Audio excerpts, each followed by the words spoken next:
And that gapping feature that I tell you about that I was afraid of. That's where I learned that lesson from, because the Swiss franc just kept going lower.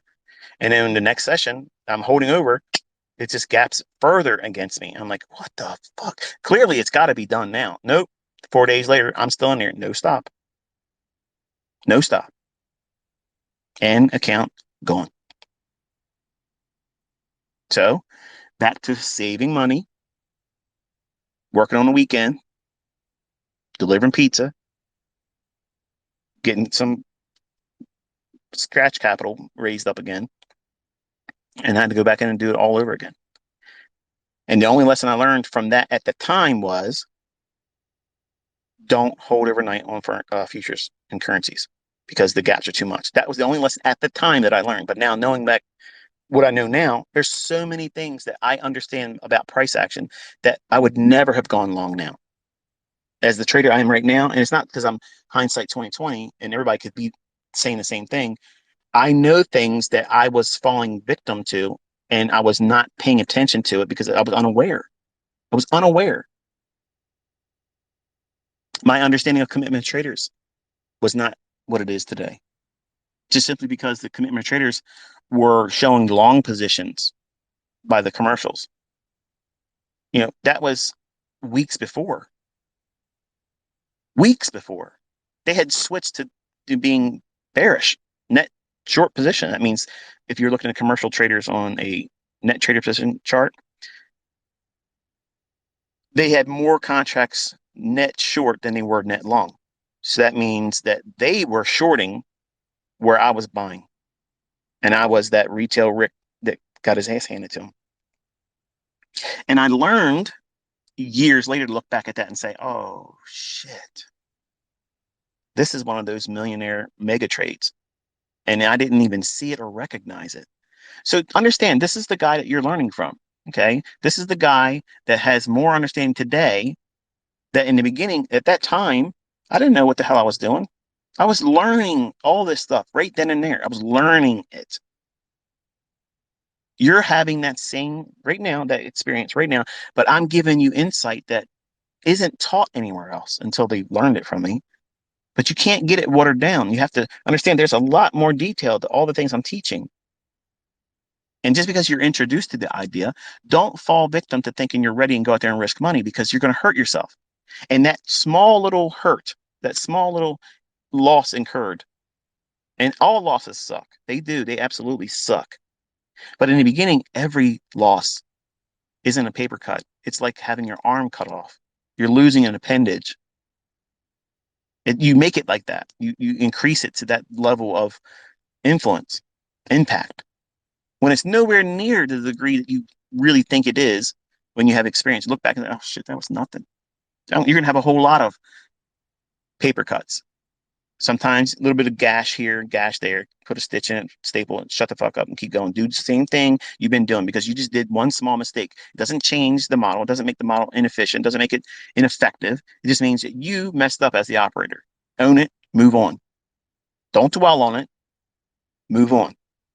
But if you have flawed logic right from Jump Street, you're going to lose your ass and you're going to be miserable at the end of it because you're going to remember all the times that you subconsciously knew that you should not have been doing what you're doing, but you didn't listen. You couldn't bring the amount of strength and discipline that's required to simply say, I'm getting out of this. This is wrong. I'll worry about making the money back at a later time. But right now, I got to stop the bleeding because that's the first rule you got to do. Learn how to stop yourself from losing your ass. You're going to lose money, folks. That's a guarantee. You're going to lose money. Every trader loses. They do. I have learned where I lose the most, and I try not to trade in those instances. In April, I took road trips. I said, fuck this. I'm not doing this. I'm not going to get out here and call something that I know the probabilities are so low for me to be accurate. Why? Why feed the trolls? I'm not going to do that. I'm going to practice what I preach. If I don't see some reason for me to be in front of the charts, I'm getting the fuck out of Dodge. See ya. I'm out of here. I had a lot of fun, relaxing, spent my time with my family. It was great. And then I got back home when I felt things were changing. You were told in advance where we were expecting the NASDAQ. You were told where we were expecting the euro, the dollar. They behaved exactly as I outlined them. You can't change that. You can't discount it. You can't say it wasn't real. It's not hindsight and it's not cherry picked. It's 100% understanding. And to answer some of the folks that were crowing to me, can you teach swing trading? Can you talk about higher time frames? I don't want to look at a 1 minute chart. It's just, I'm never going to trade a 1 minute chart. Okay, that's you. But that same idea of understanding what price does and how it delivers, what makes price book the way it does, you can study hundreds of examples over a course of a few months in 1 minute data. And that same logic being applied to a daily or weekly or monthly chart, it's still the same thing. It doesn't feel like that could be true, but it's exactly what it is. Because price, here's here's the major discovery that I had that was a major epiphany. I thought that the market was independently doing things, you know, randomly all the time. When it's not. It's not doing that at all. It's working from higher time frame charts down to lower time frame charts. It's trading to where liquidity is resting, obvious below old low, below old equal lows, or above old high, or above relative equal highs. That's liquidity. Okay. If you have already ran that liquidity, and you, for instance, let's make the argument that you're bearish. Okay. You're bearish on a market and you want to get short and you go into price data. Look at a weekly chart. It supports the idea that you think it's going to go lower. Daily chart looks like it wants to go lower. You can clearly see where it would likely draw down to some old low or relative equal low. You want to look and see, has it gone into buy side recently on a daily chart, a weekly chart, or 4 hour chart? If it has and it's sharply moved away and started going lower, you are in right now a sell model. That means it's already started its movement. So someone that we're going to deem as smart money, someone's short. Their interest in this is for it to go to an opposing pool of liquidity, which is what? Sell side. So your first objective is to look for low-hanging fruit. You want to go to a weekly, I'm sorry, you want to go to a 60-minute chart, find some relative equal low or single low that has not been traded to recently. There are sell stops resting below that. That's this market 101. You don't need to read books to know that. It's simple logic. If it moved up from there, chances are someone's holding a long position and their stop loss is right below that low. So the market's going to gravitate to that. If there's a large fair value gap, some kind of a buy side imbalance, sell side inefficiency that's below that, then you can view that as I'm taking a partial at that short-term 60-minute low, and I'm going to try to get into the high of that buy side imbalance, sell side inefficient, the highest point, which would be like an institutional order for entry drill. If you were long or bullish, we're not doing that here. The example would be making the argument that we're looking for lower prices. You would look at the highest point of that buy side imbalance, sell side inefficiency, and then the equilibrium price point. That's how I would treat it. And then I would wait to see, does it want to move lower? I would use the consequent encroachment of that BISI to trade short if it was supporting the idea it wants to move lower. I would not be trying to trade the full closure of that buy side imbalance, sell side inefficiency. That separates me from the people that think they understand that, oh, it's going to go there because gaps have to be filled. They don't have to do anything. Those gaps can stay there for a long time. And they can stay there longer than your fucking equity can stay in your account trying to trade to get that gap filled. So there's rules to this. Okay. There's levels that are understanding, and engagement has to be defined, and you have to be disciplined. Like, you have to know what you're looking for. And it has to be in writing. Like, before I do a trade, I have an expectation of where I want to see it go to. It's written down. Same thing I'm having right now. I have a small little notepad, and these are levels I'm looking for. It won't mean anything to you. I know some of you are like, can you show me it? When you do that, it's literally just me writing down a price. That's it. In my mind, I know why I wrote it. If someone picked it up on the street and said, oh, this is ICT's secret instructions. It's not. It's just, these are areas I believe that the market's going to draw to. In my head, I have the narrative in mind as to why it would do that. I'm not I don't have time, dude. I'm trading on a 1 minute chart, sometimes less than that. Yeah, how long does it take you to write down? I believe that 4111 and a half is sell side liquidity. And fuck that. If the market's already gone, it's left. It's already left the station. Elvis has left the fucking building. It's gone. You can't do that kind of stuff. If you're day trading, you can't journal as you go. You journal after the fact. But when you're studying and tape reading, you just mark down what you think is likely to draw to. And you do that on your chart. Like you do that on your charts. That way it's there.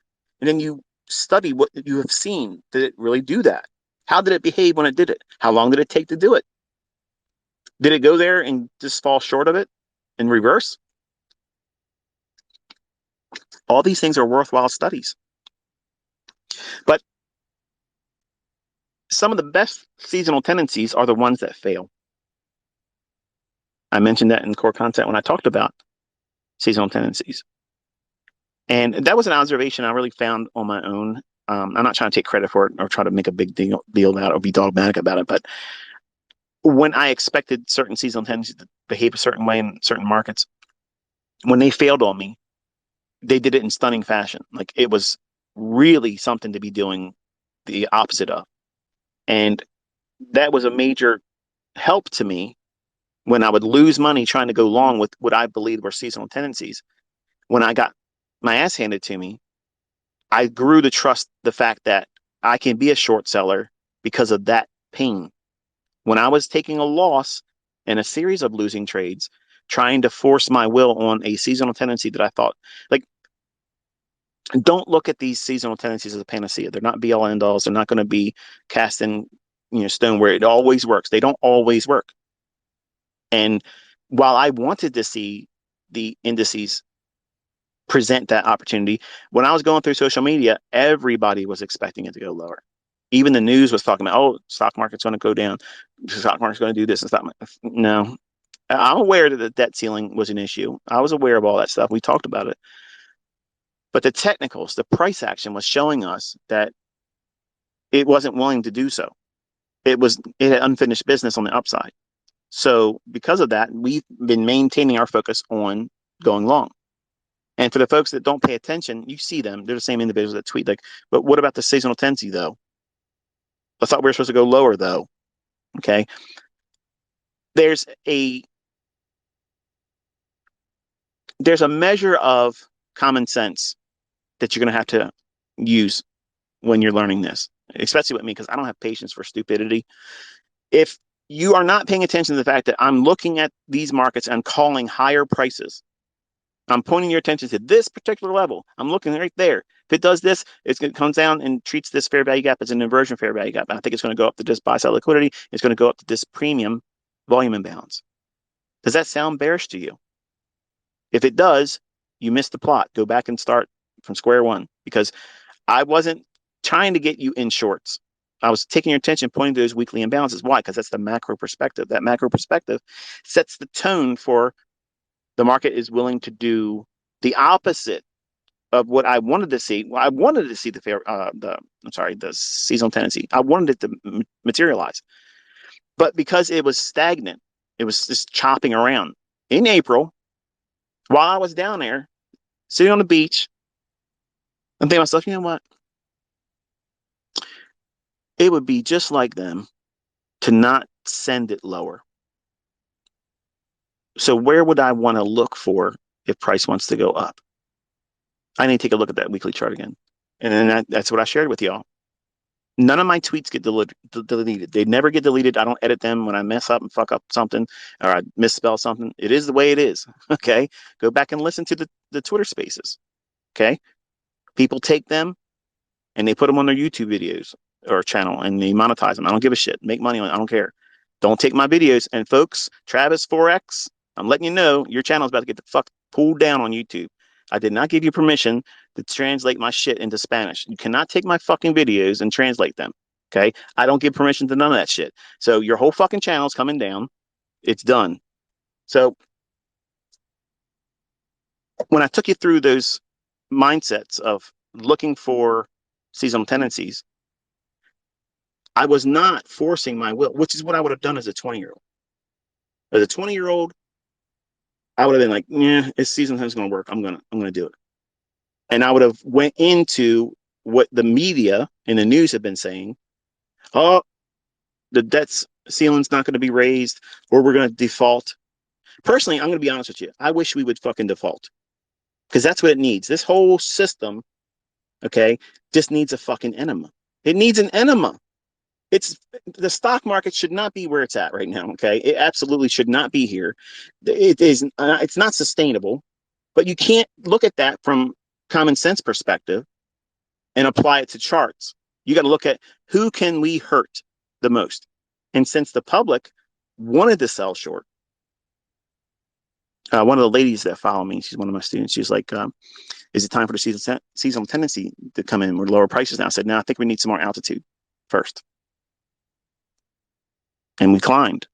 And then when I told you that they created an immediate rebalance on the daily chart, that really is like a supercharging to it's going to really ram up their ass. And look what they did where we opened up on Sunday. Huge, big exhaustive gap. NASDAQ went way up into that real liquidity void, that gap within that weekly chart's volume imbalance, that little sweet spot. And the whole time Dow has been sleeping. It's just, I got I got better things to do. I'm catnapping. I'm not interested in that. S&P has moved up, but you were told that NASDAQ was the strong one. Well, ICT, if that was the case, why was you trading NASDAQ? Because I'm taking you into one market, and that way you're going to specialize in one, whether you like it or not. You're going to eventually gravitate to one or two markets. You're probably telling me right now, bullshit, watch this. I'm going to trade 28 pairs. I'm going to be the ghost in the Forex. You're going to get your ass ghosted. You got to narrow your focus, folks. It's not a disadvantage to do that. It's advantageous for you to do it. Your attention cannot be diluted, especially if you're going to trade the way I'm teaching, because your attention needs to be 100% adhered to one instrument or a very closely correlated instrument. Because if you look at multiple things, and a lot of you are like, hey, can you talk about gold? Can you talk about crude oil? Can you talk about Bitcoin? Can you talk about this and that? I mean, I don't have the attention span to be able to do all those things. I can't. Like my mind is racing 1,000 miles an hour, and there's so many thoughts that's trying to get in front, and so many things I want to say to you, so many things I want to teach to you, and things I want to do. I'm wrestling with that. So if I have more markets to talk about, I won't be effective as a teacher. That's how it was when I was doing mentorship. Everybody wanted to add more to, can you talk about this pair? Can you just fucking listen to what I'm talking about in this one?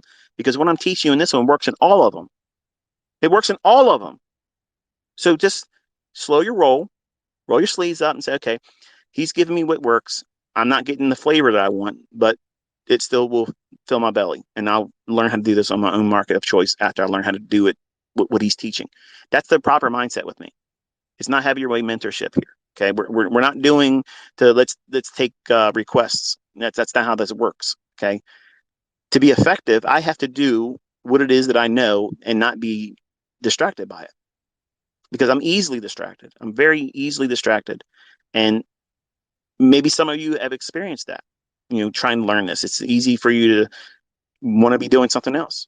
You know, and that's why I facetiously say sometimes, put down the game controller, put down the bonbons, put down the potato chips. I need you to really pay attention to what I'm about to say, because if you don't listen and adhere to yourself as a trader or developing student, you're going to be hurt by it later on, and it's avoidable. So in that time period of being away and taking the road trips and such, I thought to myself, you know what? If I really wanted to fuck people over, I would go after this idea of sell in May and go away. And I would really flood the market with uncertainty. The debt ceiling's not getting raised. We're going to default. Oh man, the stock market's going to get decimated. Every doom and gloom prepper trader fucking channel out there was telling everybody the stocks were going to crash. Nope, they didn't crash, did they? They rammed right up into a level I told you they were going to go to.